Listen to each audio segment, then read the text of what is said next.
Emeka was a young man who lived in a small village called Umuoma. He was tall, dark, and very handsome.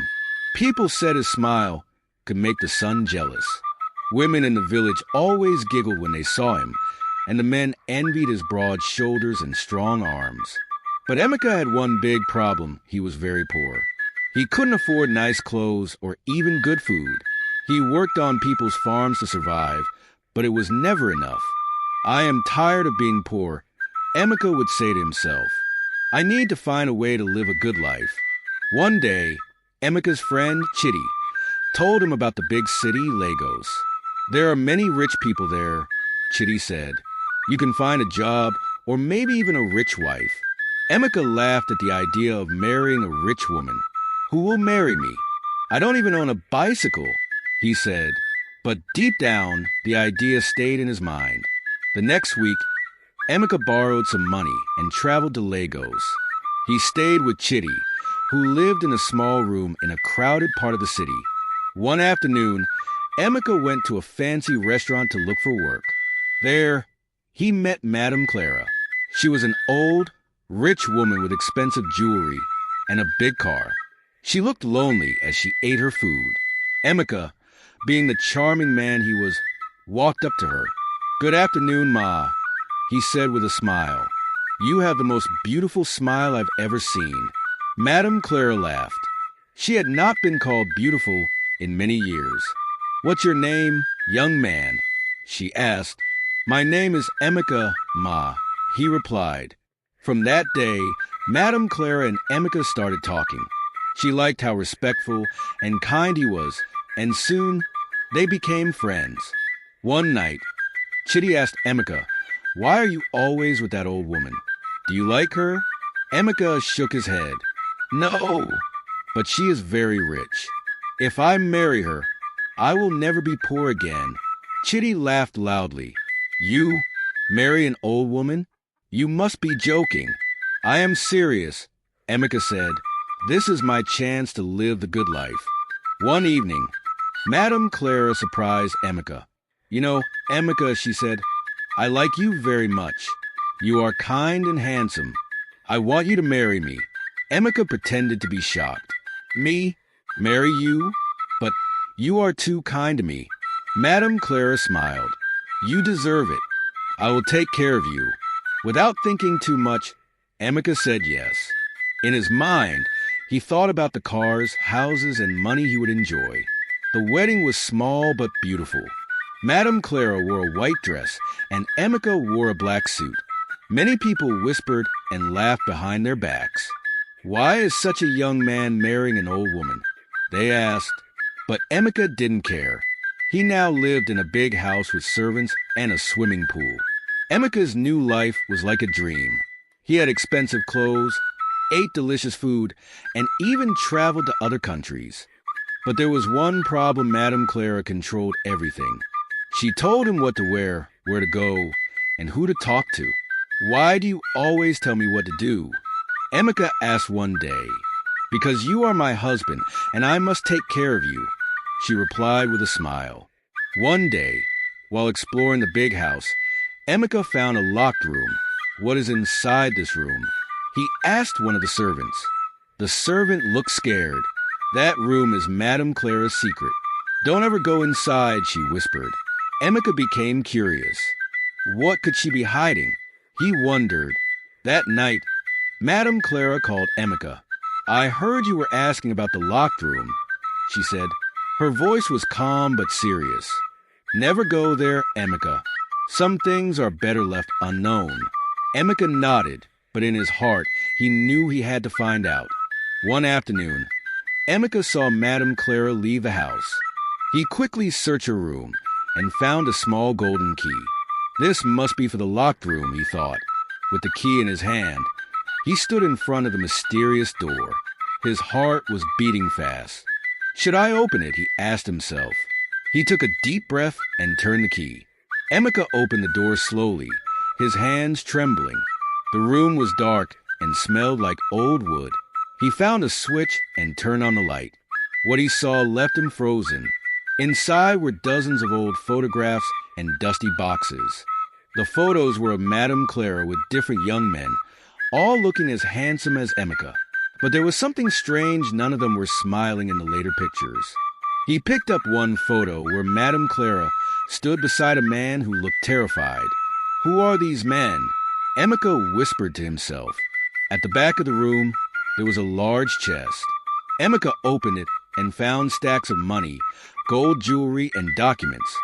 One paper caught his eye. It was a will, and it named someone else as the original heir to Madame Clara's wealth. The name was crossed out, and another was written in Emeka Okachukwu. What does this mean? Emica thought. Just then, he heard the sound of a car pulling up outside. Madame Clara was back. Emica quickly locked the door and hid the key in his pocket. When Madame Clara walked in, she immediately sensed something was wrong. "Why do you look so nervous?" she asked, her eyes narrowing. I was just tired," Emica stammered. Madame Clara's gaze lingered on him for a moment before she walked away. Emica breathed a sigh of relief, but he knew he couldn't hide forever. That night, Madame Clara entered the bedroom. "I warned you not to go near the locked room," she said suddenly. Emica's heart skipped a beat. "What are you talking about?" He lied. "I am not a fool, Emica," she said, her voice cold. "Stay in your place, or you will regret it." The next day, Emica visited Chitty to share what he had discovered. "Madame Clara has secrets, big ones," Emica said. Chitty listened carefully. "You need to be careful, Emica. Rich people like her don't play games. If you're not careful, you'll end up like those men in the photos." "What do you mean?" Emica asked. "I don't know, but something doesn't feel right," Chitty said. "You need to leave that house." Emica nodded, but deep down, he wasn't ready to give up the luxury. One evening, as Emica walked back to the house, a man stopped him on the street.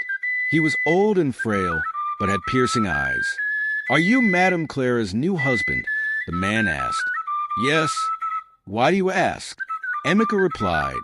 "Leave while you can," the man said urgently. "She has taken many before you. Do not end up like them." Before Emica could ask more, the man disappeared into the crowd. That night, Emica had a terrifying dream. He saw himself trapped in the locked room, unable to escape. Madame Clara stood over him, laughing. When he woke up, his body was covered in sweat. He glanced at Madame Clara, who was fast asleep beside him. "What is happening to me?" he wondered. Emica decided to confront Madame Clara. "What are you hiding from me?" he asked one morning. She smiled faintly. "You ask too many questions, my dear. Remember, you are here because I chose you."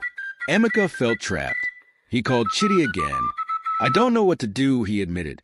"You need to leave," Chitty insisted. "Take some of her money and disappear." Emica decided to investigate the locked room again, but when he reached for the key, it was gone. Madame Clara had found it. She confronted him that evening. "I warned you, Emica," she said. "Curiosity will destroy you." Her words sent chills down his spine. Madame Clara finally revealed the truth. "Many years ago, I made a deal with a man who promised me wealth and power," she said. "But there was a price. I can never find true love." "What does that have to do with me?" Emica asked. "You are my offering," she said, her voice trembling. Emica decided he had to leave. He secretly packed his belongings and planned to run away at night. But as he tried to sneak out, he heard Madame Clara's voice. "You can't leave, Emica. The deal is not complete." "What deal?" he shouted. "You will find out soon enough," she said with a smirk. Emica was trapped.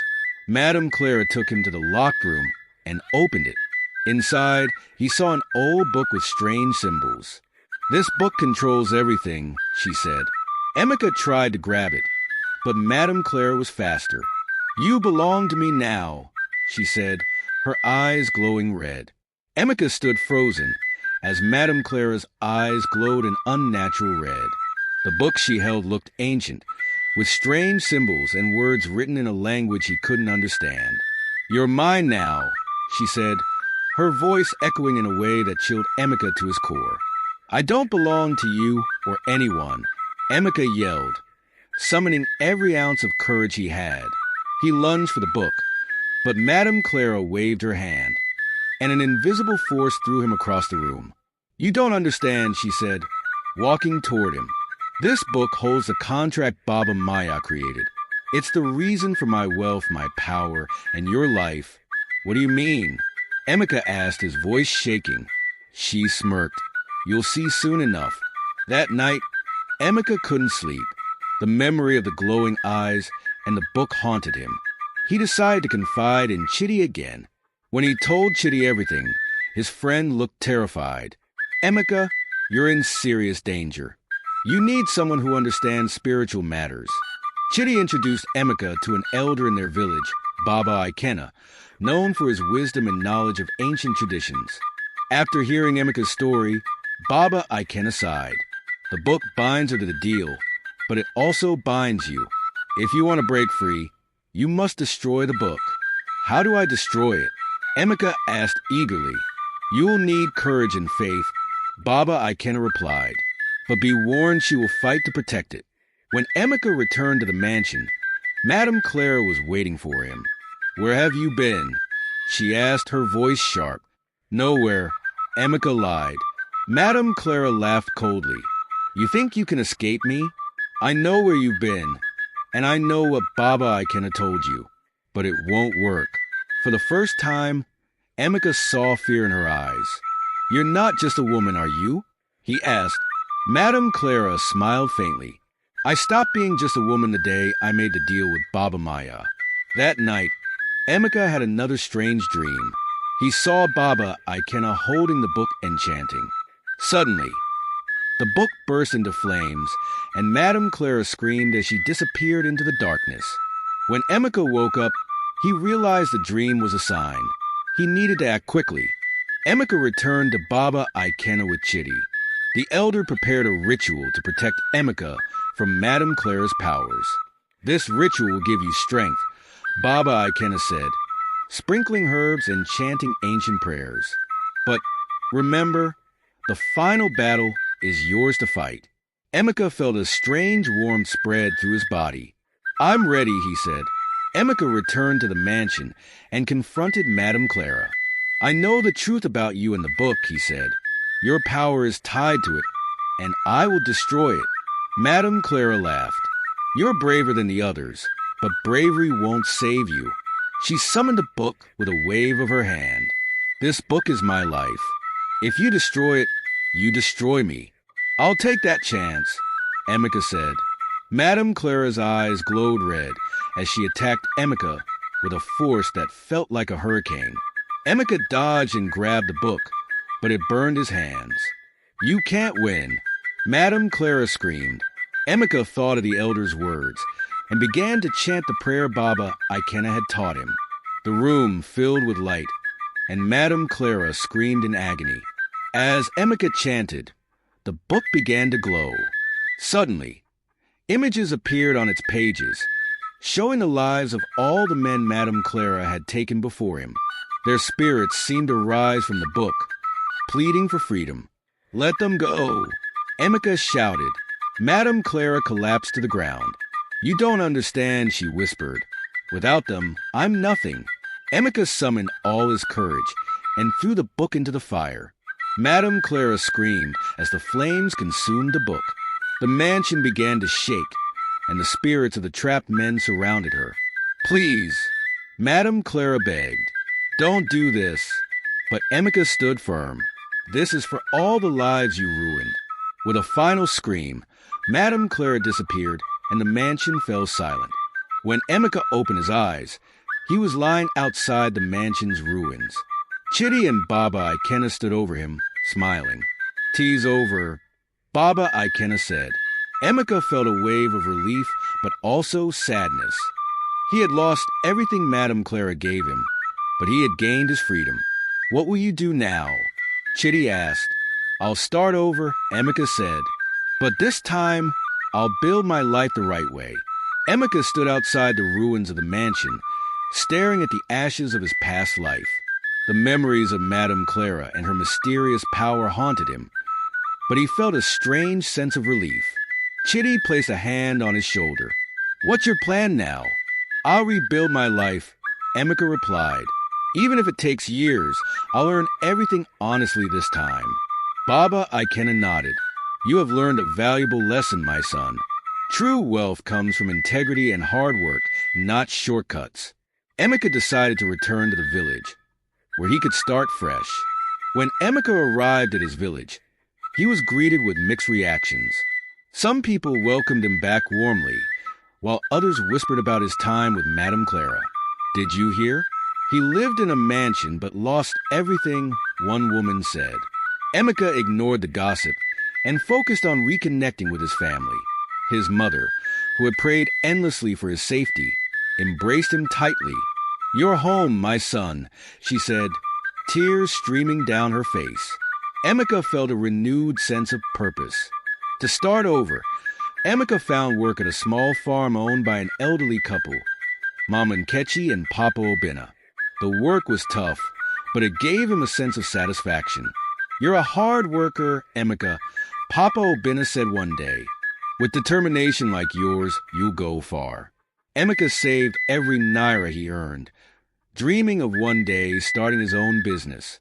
One afternoon, while working on the farm, Emica saw a black car pull up. To his surprise, two well-dressed men stepped out and approached him. "Are you Emica?" one of them asked. "Yes," Emica replied cautiously. The men handed him an envelope. "This is for you." Madame Clara left instructions before she disappeared. Emica's heart raced as he opened the envelope. Inside was a letter and a key. The letter revealed that Madame Clara had hidden a small fortune in a secret location, intending it to be her backup plan. The key was to a safe deposit box at a bank in Lagos. Emica hesitated. Could he trust this final gift from Madame Clara?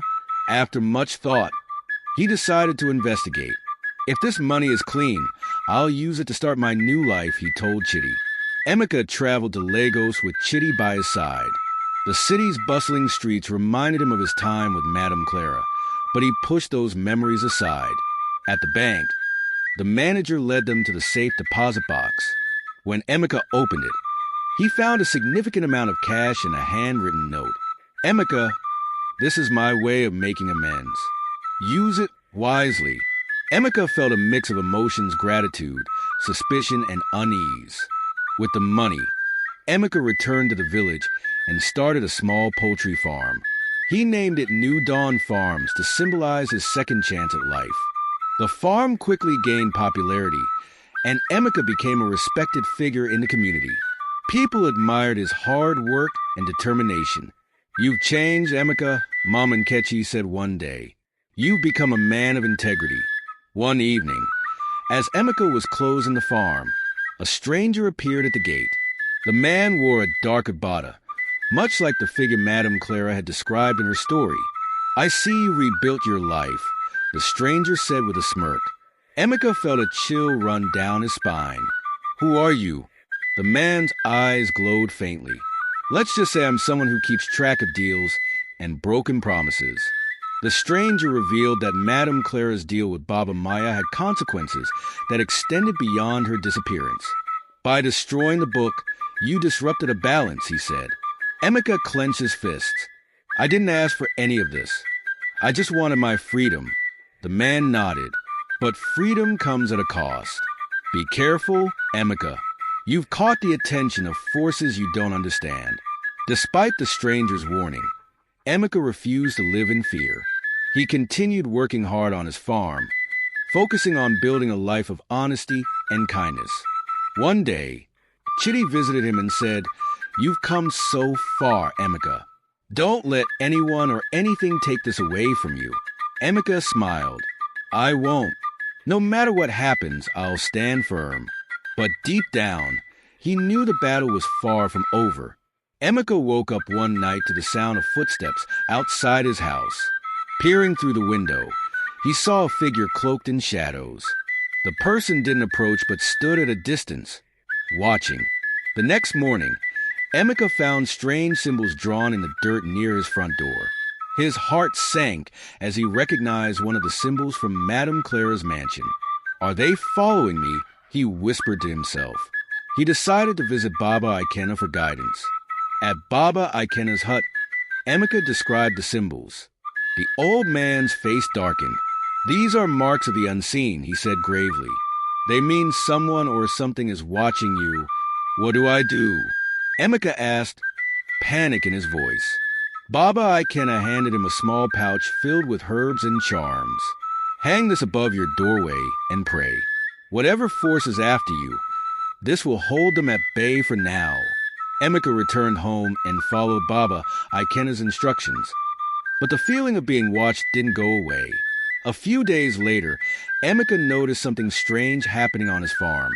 Chickens and goats began disappearing without a trace. The villagers whispered about curses and bad luck. "Emica, this has never happened before," Chitty said, helping him search for clues. Late one night, Emica stayed awake, hiding near the barn. Just as he started to doze off, he saw a shadowy figure emerge and vanish into the darkness. Determined to confront the figure, Emica set a trap. He tied a bell to the barn door and waited. When the bell rang, he rushed out with a lantern. To his surprise, he found a young girl standing there, her eyes glowing faintly. "Who are you?" he demanded. The girl smiled eerily. "You took something that doesn't belong to you," she said. "The balance must be restored." Before Emica could respond, she disappeared into the night. The strange occurrences began to worry the villagers. They called a meeting to discuss the situation. "Emica, you've brought bad luck to our community," one elder accused. "I didn't ask for any of this." Emica defended himself. Mama and Kechi stood up. "Emica has worked hard to rebuild his life. We should support him, not blame him."